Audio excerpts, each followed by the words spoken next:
So hey guys, welcome back to the channel. This is Shubham, second year MBBS student at college of medicine JNM hospital. तो ये video regarding topic देखिए, तुम समझ ही गए होगे. अब एक डिफरेंस होता है in the score of, for example 2019 में मुझे एनसीईआरटी सिर्फ एनसीईआरटी से पढ़ के 250 मार्क्स आए थे, एंड नीट 2020 में मुझे 325 मार्क्स आए थे बायोलॉजी में एनसीईआरटी पढ़ के. बट कुछ और चीज़ें हैं जो तुम्हें समझनी है किस वजह से है. नाउ ये नहीं है कि बहुत सारी वीडियोस तुमने देखे होंगे ऑब्वियसली कि उसमें कहते हैं कि सिर्फ एनसीईआरटी पढ़ने से ही तुम्हारा नीट हो जाएगा. They are right, I can say partially correct है, फुल्ली करेक्ट नहीं है. वो पूरी असली चीज़ें नहीं बताते, क्योंकि फॉर एग्जांपल 2019 में मैंने भी सिर्फ एनसीईआरटी ही पढ़ा था. क्या एनसीईआरटी पढ़ रहा हूँ एमसीक्यूज देख रहा हूँ तो हो जाना चाहिए मेरा तो बायोलॉजी में. बट जब रिजल्ट निकला तो मैंने देखा कि मुझे सिर्फ 250 मार्क्स आए बायोलॉजी में. तो क्या चेंजेस मैंने नीट 2020 में किए जिसकी वजह से लाइक मुझे 325 स्कोर मिला. राइट, अब यही अप्रोच मैं चाहता हूँ तुम भी फॉलो करो, क्योंकि अब कुछ ही महीने बचे हैं कि बहुत ही इंपॉर्टेंट टाइम है जो तुम्हें हेल्प करेगा अपना स्कोर बूस्ट करने के लिए. पहले तो है जो तुम्हें ब्लाइंड अप्रोच नहीं लेना है कि कहीं से कुछ से सुन लिया कि एनसीईआरटी पढ़ना है तो ठीक है सिर्फ एनसीईआरटी पढ़ने में लगे. इससे काम नहीं चलेगा.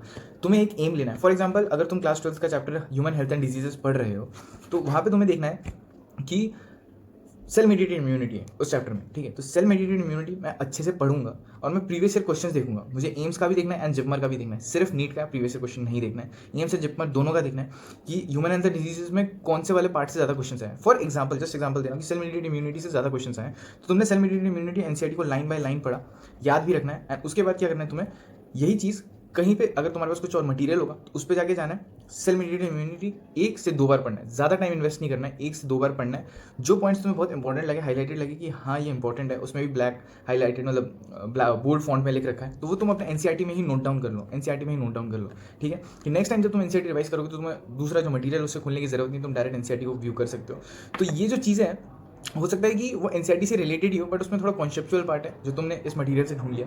ये तुम्हें स्कोर करता है, एक तरीके से हेल्प करता है स्कोर करने में बेटर. नेक्स्ट है एनसीईआरटी को रिटेन करना है. तुम्हें एनसीईआरटी ऐसा नहीं कि बस हाँ कॉन्सेप्ट समझ लिया हो गया, बिल्कुल नहीं. क्योंकि अभी अगर तुम देखोगे नीट 2022 जो हुआ उसमें लाइक असर्शन रीजनिंग थे, तो एनसीईआरटी के डायरेक्ट लाइन्स थे वहाँ पे. तो तुम्हें एनसीईआरटी की जो लाइन्स है वो डायरेक्ट याद करनी है. अब इसके लिए मैं एक ऐप तुम्हें सजेस्ट कर सकता हूँ जो मुझे बहुत पर्सनली अच्छा लगा, दैट्स मेमोनीट. सो मेमोनीट में क्या है, तुम्हें वहाँ पे प्रीवियस ईयर क्वेश्चंस मिल जाएंगे, जंबल वर्ड्स मिल जाएंगे, फ्लैश कार्ड्स मिल जाएंगे, रिवीजन की बहुत सारी डिफरेंट टेक्निक्स है जो बहुत ही ज़्यादा अच्छे हैं. फॉर एग्जांपल अगर मैं तुम्हें जंबल वर्ड्स एक्सप्लेन करूँ या फिर ड्रैग एंड ड्रॉप मेथड भी जो मेरा पर्सनल फेवरेट है. ड्रैग एंड ड्रॉप मेथड में क्या है कि तुम्हें एक क्वेश्चन दिया जाएगा एंड वहीं पे आंसर्स होंगे, तो तुम्हें करेक्ट आंसर को उस क्वेश्चन में जाके ड्रॉप करना है, तब जाके वो तुम्हारा सही होगा. प्लस ये तुम्हें रिमाइंड कराएगा कि फॉर एग्जांपल अगर तुमने कुछ टॉपिक पढ़ा है, ह्यूमन हेल्थ एंड डिजीज ही पढ़ा है 7 दिन पहले, तो वो तुम्हें फिर से 7 दिन बाद नोटिफिकेशन देकर रिमाइंड कराएगा कि यार एक बार फिर से रिवाइज कर ले, टाइम आ चुका है. तो ये तुम्हारा बहुत ज़्यादा हेल्प करेगा. यहाँ पे तुम्हें असर्शन रीजनिंग भी मिल जाएंगे. एंड इनफैक्ट अगर तुम फिजिक्स में भी वीक हो तो यहाँ पे फिजिक्स के वीडियो लेक्चर्स हैं जो कि बहुत ही ज़्यादा अच्छे हैं. बायोलॉजी में तुम बुक मार्क कर सकते हो क्वेश्चन को, और यहाँ पे जो एनसीईआरटी है वो लाइन बाय लाइन है, लाइन बाय लाइन तुम्हें एनसीईआरटी मिल जाएगा. सो उतना डिफिकल्टीज नहीं होगा तुम्हें बायोलॉजी को सॉल्व करने में. नेक्स्ट एक और चीज़ मैं बताना चाहूँगा. फॉर एग्जाम्पल कभी कभार हम स्टडीज़ लाइक करते करते बोर हो जाते हैं कि यार बोर लग रहा है. इस टाइम पे स्पेशली बोर हो के अगर तुम्हें टाइम वेस्ट करते हो तो बेकार होगा. इस ऐप में तुम्हें एक फीचर मिलता है जैसे तुम यहाँ पे देख सकते हो, पॉडकास्ट है एज वेल एज मीम्स है. यहाँ पे जाके तुम इंटरेक्टिव मीम्स देख सकते हो जो स्टडी रिलेटेड है, एंड पॉडकास्ट है जिन्हें तुम जाके सुन सकते हो. बहुत अच्छी बात. मैं इस ऐप को चला के दिखाता हूँ तुम्हें एक बार. तो यहाँ पे साइड में तुम ऐप को देख सकते हो. जैसे कि मैं बात कर रहा था, ऐप का यूजर फेस बहुत ही, इंटरफेस बहुत ही अच्छा है. Let's go with biology part. Diversity, living word, definition of living, ये तो ये होगा. सो यहाँ पे तुम देख सकते हो एक्सप्लेनेशन भी दिया है with page number mention. Next assertion reasoning,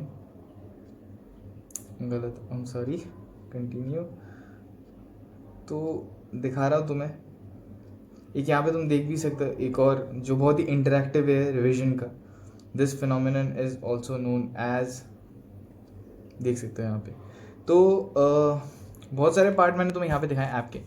link is in the description, वहाँ पे जाके तुम ऐप को डाउनलोड कर सकते हो. You can even use my code. और एक चीज़ जो इस ऐप से मुझे बहुत अच्छा लगता है, जो प्रीवियस ईयर क्वेश्चन है यहाँ पे तुम्हें पास्ट 32 ईयर्स के ईजिली मिल जाएंगे. एंड जो एनसीईआरटी वो सही में एकदम निचोड़ के बनाया गया है इस ऐप में. जो एमसीक्यूज है वो बहुत ही हाईली एनरिच्ड है. नेक्स्ट एक और चीज़ जो इंपॉर्टेंट होता है बायोलॉजी में वो तुम सब इग्नोर कर जाते हो, that is the summary part. Summary जो क्वेश्चन होता है, समरी जो पोर्शन होता है, वहाँ से भी क्वेश्चन आ सकते हैं. फॉर एग्जाम्पल मैं तुम्हें एक चीज़ दिखाता हूँ, ये देखो. अब तुम मैंने से कईयों ने ये चैप्टर हार्मोन का चैप्टर पढ़ा होगा, बस इस चीज़ को नोटिस नहीं किया होगा क्योंकि समरी कोई पढ़ता ही नहीं है। फॉर एग्जांपल अगर मैं तुम्हें ये CVS का भी जो चैप्टर दिखाता हूँ क्लास 11th का, वहाँ पे भी ये समरी भी देखो लिखा है, ये भी तुमने नोटिस नहीं किया होगा। हो सकता है कि तुम NCERT सिर्फ पढ़ रहे हो, समरीज को नहीं देख रहे हो। इनफैक्ट समरीज से पहले अगर तुम देखोगे, एक और इंपॉर्टेंट पार्ट अगर मैं दिखाऊँ यहाँ पे तो ये भी देख सकते हो, समझे। तो तुम्हें साइंटिस्ट के बारे में भी पढ़ना है क्योंकि वहाँ पे भी क्वेश्चंस लिखे रहते हैं। मुझे ठीक ईयर याद नहीं आ रहा है, बट एक जो क्वेश्चन आया था वो साइंटिस्ट के बारे में लिखा रहता है, वहीं से एक क्वेश्चन बना दिया गया था नीट में। I think it was in NEET 2021। तो ये चीज़ है कि तुम्हें NCERT अगर पढ़ने को बोला है तो तुम्हें पूरा निचोड़ जाना है, स्टार्टिंग से लेकर एंड तक चैप्टर का देखना है। स्टार्टिंग में अगर किसी साइंटिस्ट से रिलेटेड कुछ बोला है वो भी पढ़ना है, इनफैक्ट तुम्हें समरीज को भी अच्छे से पढ़ना है। तुम देखोगे धीरे धीरे तुम्हारा मार्क्स ग्रेजुअली इंक्रीज करेगा। ब्लाइंड अप्रोच बिल्कुल नहीं रखना है। सबसे पहले एक पेज ले लो, पढ़ने बैठ रहे हो NCERT को, एम रख लो कि ठीक है मुझे ये चैप्टर इतने टाइम पे कंप्लीट करना है, इतने MCQs प्रैक्टिस करने हैं, और मुझे एटलीस्ट इस चैप्टर, अगर चैप्टर का मतलब वेटेज ज़्यादा है नीट में, तो एटलीस्ट मुझे इसे इसी हफ्ते में 3 बार तो रिवाइज कर ही लेना है, ठीक है, विथ जो एक्स्ट्रा मटेरियल है उनके साथ भी। तो इस चीज़ से तुम्हारे धीरे धीरे मार्क्स इंक्रीज करेगा। जैसे मैंने गलती की थी 250, तो वो तो तुम्हें नहीं मिलेगा। अगर तुम ये चीज़ें फॉलो करते हो जो मैंने बोला है, तो आराम से तुम 330 अबव या 340 प्लस भी तुम स्कोर कर सकते हो, ठीक है। जस्ट ब्लाइंड अप्रोच नहीं लेना है, एम रखना है कि मुझे ये पढ़ना है, और ये जो अगर ये वाला टॉपिक प्रीवियस ईयर में बहुत बार आया या फिर एक क्वेश्चन प्रीवियस ईयर में बहुत बार रिपीट हुआ है, मतलब ये वाला कॉन्सेप्ट बार बार NTA जानना चाहता है तुमसे कि तुम्हें आता है कि नहीं आता है, तो इट्स बेटर इसका थोड़ा सा पार्ट मैं बाहर से भी पढ़ के रखूँ, क्योंकि हो सकता है यही टॉपिक का थोड़ा जो पार्ट है वो बाहर के क्वेश्चन से भी दे सकता है, बाहर के पोर्शन से भी दे सकता है, राइट। तो मिलते हैं नेक्स्ट वीडियो में, तब तक के लिए ऑल द बेस्ट। अगर कुछ क्वेरीज हो या डाउट्स हो तो तुम मुझे इंस्टाग्राम पे मैसेज कर सकते हो या कमेंट सेक्शन में बता सकते हो। तब तक के लिए टेक केयर, बाय बाय।